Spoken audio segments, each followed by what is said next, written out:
I am here with Joe now. Joe, thank you so much for taking the time to sit down and chat with me about the I Love You Bro project. You've been on the show. We loved having you on, and it's good to be able to get a little bit more time to chat with you on our podcast. So thanks for talking with me today. Yeah, it's great to be with you guys. It's always a pleasure to talk about mental health, and especially with men. Yes, of course. So important. Okay, let's just start with, if people haven't heard of the I Love You Bro project, tell us what it is. So the I Love You Bro project was born from an incredible, terrible experience that I had with suicide prevention a couple of years ago on an overpass here in Lehi, Utah. And where, a normal Joe like me just happened to be at this event happening at, the right place, right time kind of thing. And, I was very much overwhelmed with, the weight of the moment as I saw this guy standing on the ledge of an overpass. And I said a quick prayer, just like to try to calm myself and to try to get some inspiration on what to say and what to do. And the only thing that could come to my mind and to my mouth was the words, "I love you, bro."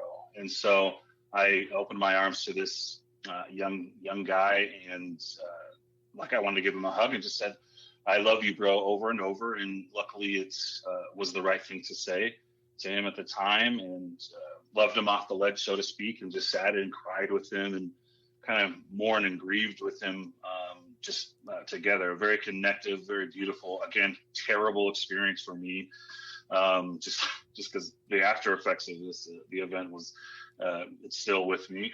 But from that experience, I went home, Googled out of curiosity what was available for men as far as mental health, suicide prevention, things like that. What was available to men as far as resources.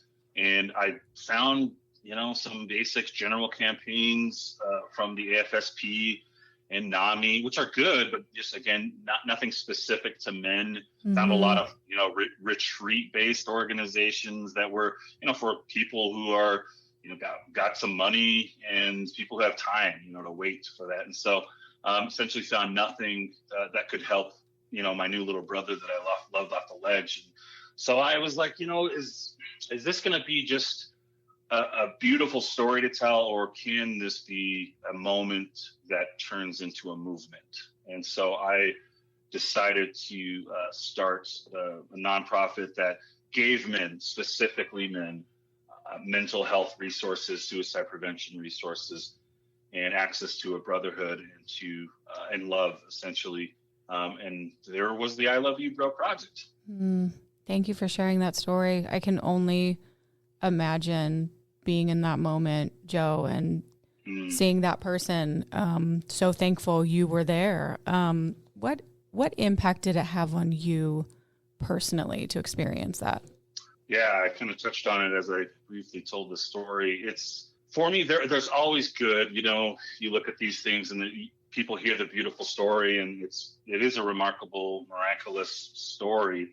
But for me specifically, I can't drive over an overpass or a bridge or anything without getting some serious high blood pressure, sweat, PTSD. So for me, it's impacted me physically, emotionally on that level individually. But for me, for example, my kids, who were there too, just in the car kind of watching. Oh, wow. They, together as a family, this whole I Love You Bro experience and I Love You Bro project has been born and grown from. And so for us as a family, mental health, just like with probably most of the people listening, it's, we believe in mental health. We believe that it's a good thing. We believe in suicide prevention and, reaching out. We believe in all of those good things, but we don't really practice them too often, either by our own actions or by just really ignorance in a lot of ways. And that's kind of how I was, activated into the realm of mental health and suicide prevention. I feel like a higher power shoved me into that arena. And so from now, me and my girls are there setting up our support groups, putting out the donuts and the water and helping me clean up, for all these things that we have. So it's changed our lives forever. And I think you're right. We don't talk about it as much as we need to. I think we finally are addressing issues, for both men and women. Why do you think that men's mental health specifically is overlooked? Yeah, it's a good question. On the same Google search that I went, looking for resources for men's mental health and suicide prevention, I saw on that same Google search that nearly 80% of all suicides are men. And so it was shocking to me. A lot of people don't know those numbers. A lot of people don't really know to ask or to even, it's just out of sight, out of mind kind of a thing. Did you say 80? So, sorry, I have to hear that again. Did you say 80%? Nearly 80%, especially here in Utah. It's very, very high. And so men are 4 times more likely to die by suicide than women. Women attempt much more, but men die by suicide at 4 times the level that women do. And so I think, again, average Joe on an overpass has this beautiful, crazy experience, starts this nonprofit with no formal certification history of education, things like that. But so logically, for myself as a man, it's very difficult for me to reach out. I want to solve all the problems. I want to control all the issues and not need the help of anyone else, especially, if it's going to cause a burden in my brain to my kids and to a wife or to loved ones and friends. And so I think that's been overlooked because there are little tiny things that within these general campaigns of suicide prevention that it's kind of lumping everyone together and going after suicide, the issue together when it should be separate. Every community has a different, should be having a different campaigns. So for men, and specifically, we need different kind of marketing. Different kind of, just the conversation that I have with our guys in our organization. Everything needs to be separate and distinct, and they all have their own needs. With men specifically, it's a unique uphill battle. Sure. You talked about this a little. Can we expand on the specific challenges men face, when it comes to seeking help, from wanting to, reach out and make that call or that text or talk to that person? Yeah. So again, I take everything back to the overpass with Aaron. And so I was trying to think, as we built the I Love You Real project, what would have helped Aaron? What did Aaron need at that time? And so for men, what I found over this past year and a half of us in our programs, the I Love You Bro project, what I have learned, again, just a dude, just a guy who started this, is I've learned that men need 2 things. They need connection. Through brotherhood, through relatability with other men. The second thing they need is a purpose. They need something that drives them to take care of whatever, the kids, the wife, the house, the lawn, you name it. And so with those 2 things, when men start questioning their worth and their value, that's when we go from a normal dude who has a normal life to suicide ideation. So again, an example with my new little brother, who I loved off the ledge, he just happened to have a couple big things happen in a short amount of time. Those 2 things, I think it was his wife leaving him, so an impending divorce. And 2, it was there was some language used between them that made him feel like he wasn't going to see his little son again. So you take those 2 huge things and you give it to a guy who's just really has no mental health history. He's never, suffered from anything like depression. You have those 2 things happen, and suddenly he's like, I have no worth. I have no value. I have nothing to offer anyone. So I just must die.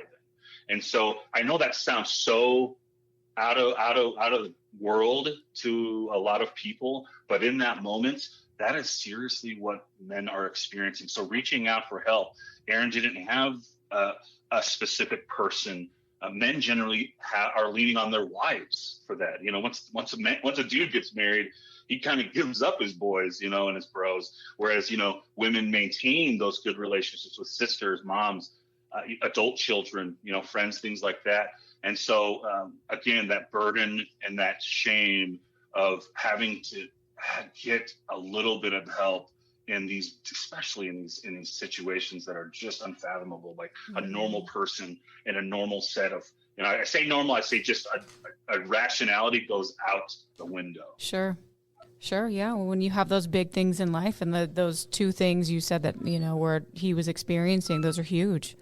And so, if you don't feel like you have anywhere to turn, and you're struggling with your mental health, it can be, life-changing. And, Absolutely. What messages or other messages do you want to convey to men struggling with their mental health issues and suicidal thoughts? The first thing I would say to anyone is these are totally normal feelings, believe it or not. Don't feel like, I think we're very quick to say, you are not alone, or reach out to someone. I think someone who's experiencing those deep, heavy feelings, sometimes for the first time, is that these are actually pretty normal feelings that people feel. And you are not alone in a sense that everyone is experiencing some level of what you're feeling. Mm-hmm. You're just feeling them extra hard right now. So please, when I say you're not alone, you really aren't, bro. There are others who can feel and sit and not maybe understand exactly, but be in the ballpark of what you're feeling like. The second thing I would say is I would say to women generally, they will 988 is a great resource to everyone. 988 is a great resource to call and get someone quickly. Learn about resources in your area. For men, it's difficult to do that even on your own. So what I always say is lean into a loved one if you have one. If it's a buddy you haven't talked to in a while, if it's if it is your wife, then speak up just a little bit. If you don't feel comfortable doing that, then especially if you're in Utah, reach out to us. And we have a support group probably fairly close to you somewhere. It does take a lot of effort, and it is intimidating. And so I think when I'm talking generally to people, I want to say you are not alone, because you're not. I also want to say I love you, bro. And I say that with all of my heart. It never gets old to me.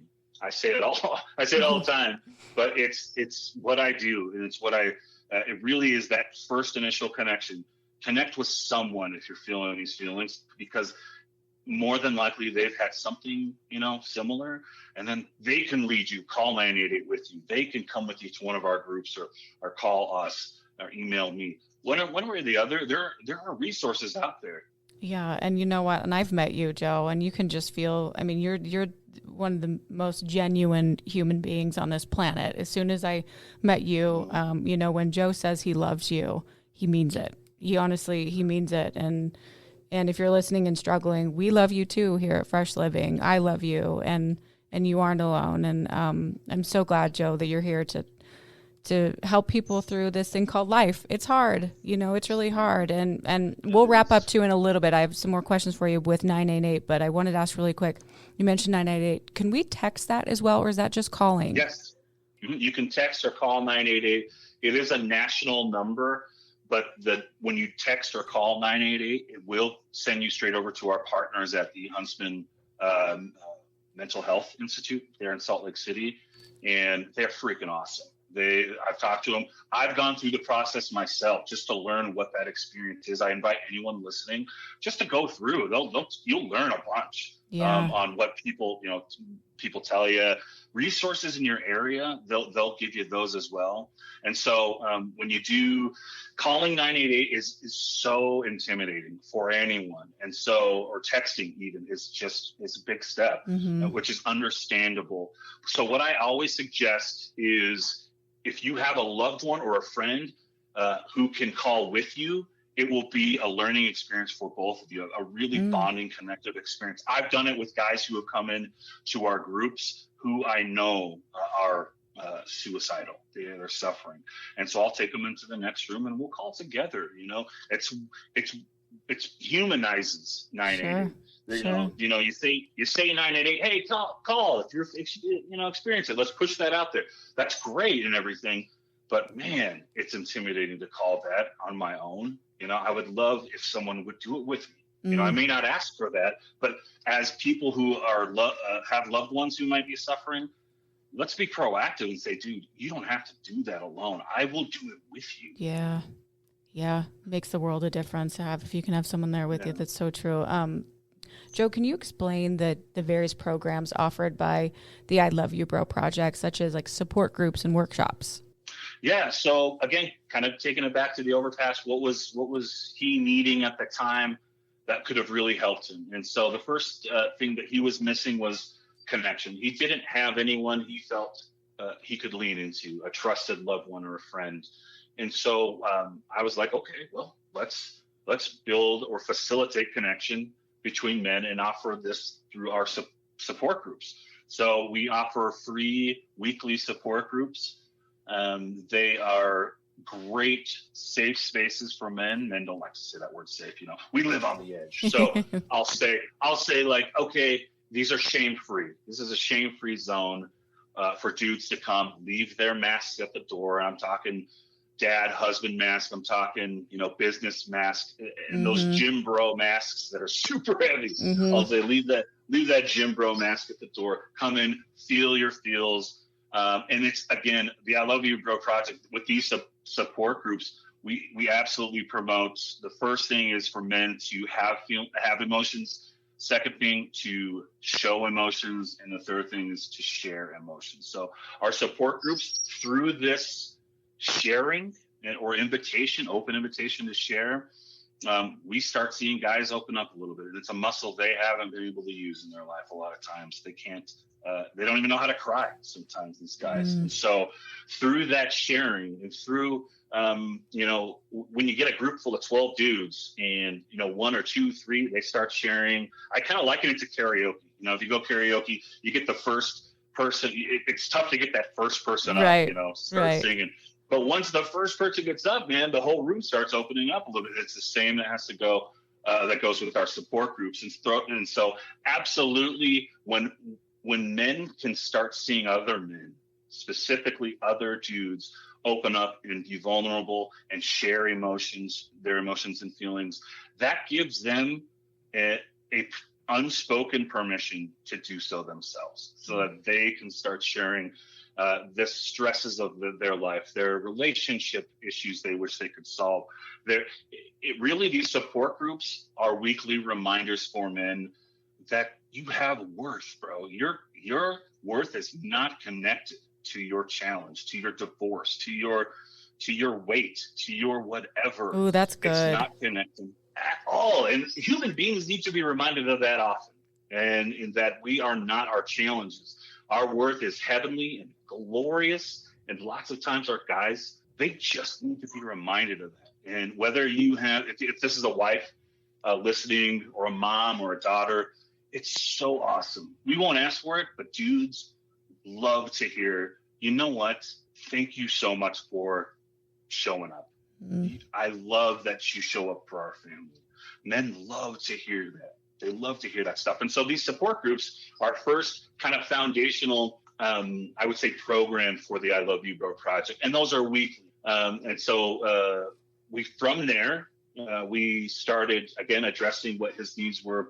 Aaron, his name's Aaron, he needed some training, some education. He didn't know how to help himself. And so we started our life workshops called Let's Grow Bro, where guys can come in. We have clinicians come teach and educate. Guys can come into, again, a safe space where they can share with each other and interact with our educators on everything from marriage and relationships to suicide, to addictions, alcohol, prescription drugs, to how to be a better dad, to how to breathe, better. All of these things that really aren't available unless you go find a podcast or on YouTube.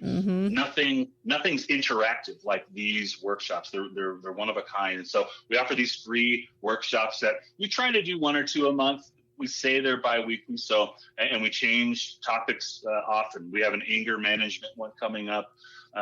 Things like that where they're tough to find. Some of that type of training. And then our third program we offer is called You and Me, Bro. It essentially is free therapy for men. We provide up to 5 sessions with our board clinician with solution-based, direction and help for guys who don't just want to go to someone and be like, oh, look at the time, let's meet next week. That's not what we do. Everything is solution-based, and we're there to help you on a personal level. And then our exciting thing is we have our I Love You Sis workshops that are coming up very soon, next month, October 19th, where we are going to have these similar workshops, but for women, and for women taught by our lead clinician, Emily Fries.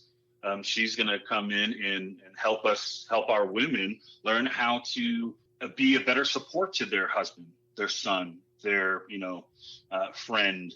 And these topics will be everything from men's mental health and understanding it to, different, patterns and that men experience with suicide, things like that, and how to be a better support to those people in their lives that are men. And so we have a lot of beautiful, brilliant things happening with the I Love You Bro Project. All can be found on our website, iloveyoubroproject.org.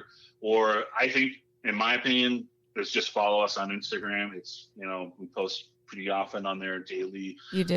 It's a great place to follow.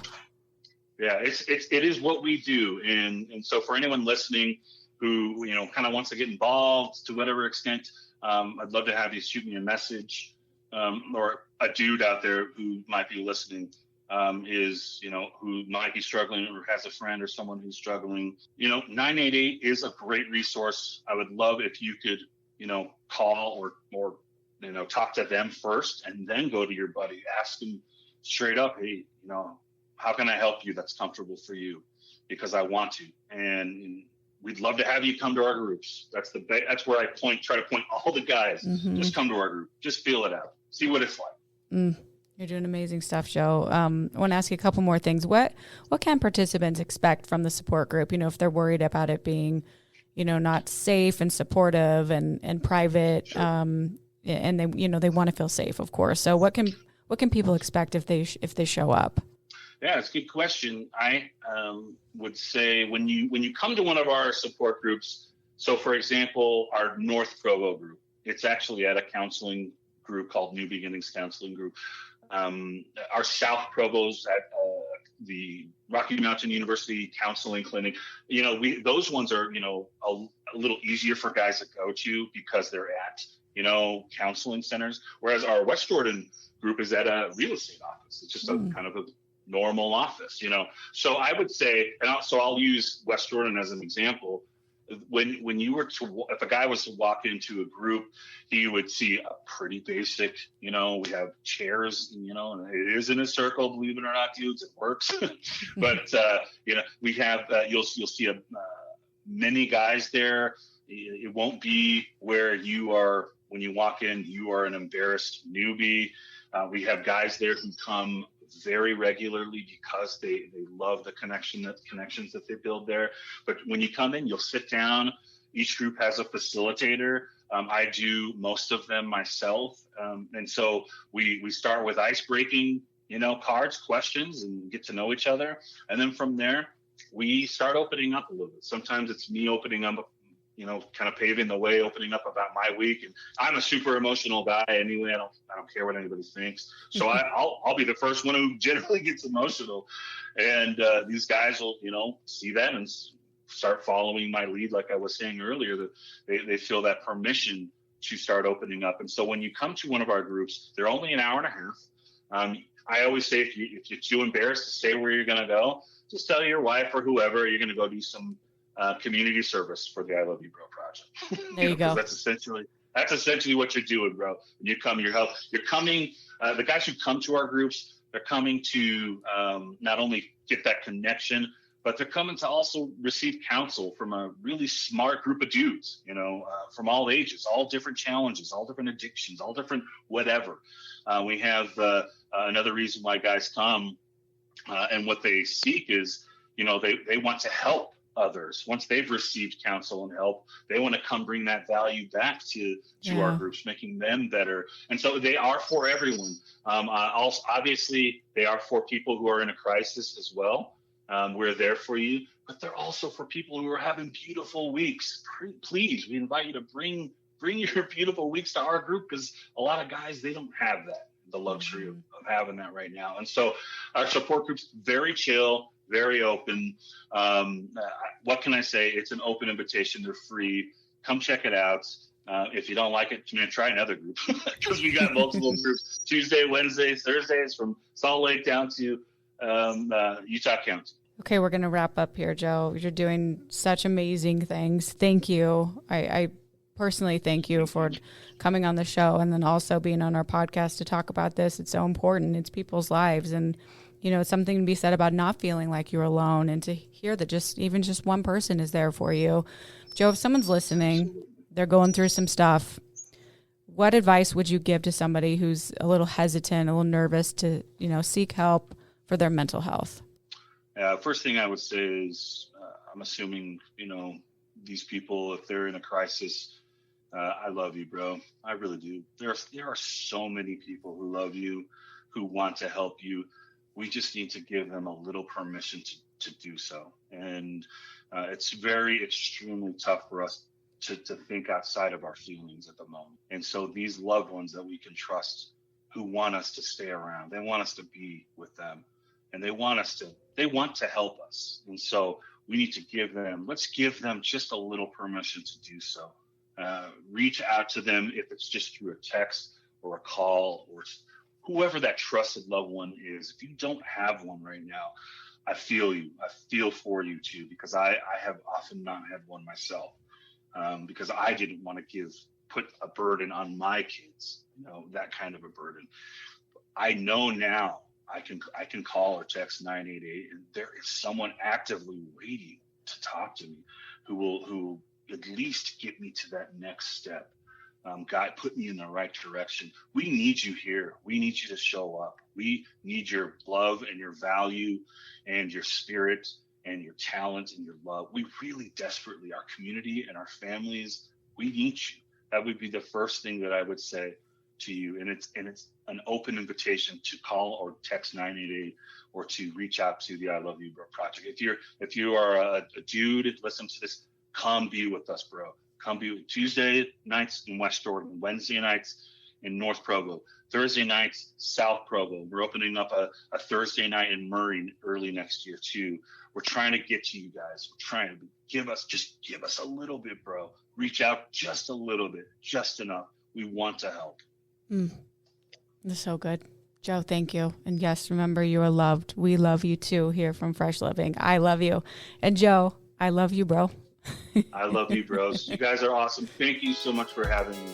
We appreciate you so much. Thank you. What a wonderful podcast, Joe. Great to talk with you. And I'm sure we'll hear more from you soon. Thank you so much.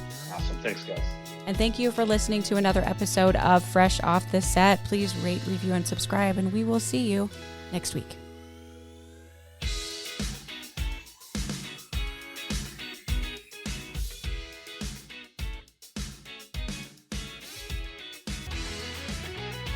Congrats, you made it to the end. If you want to continue to freshen up your day, you can watch us on Fresh Living every weekday on CBS Channel 2 in Utah at 1 o'clock.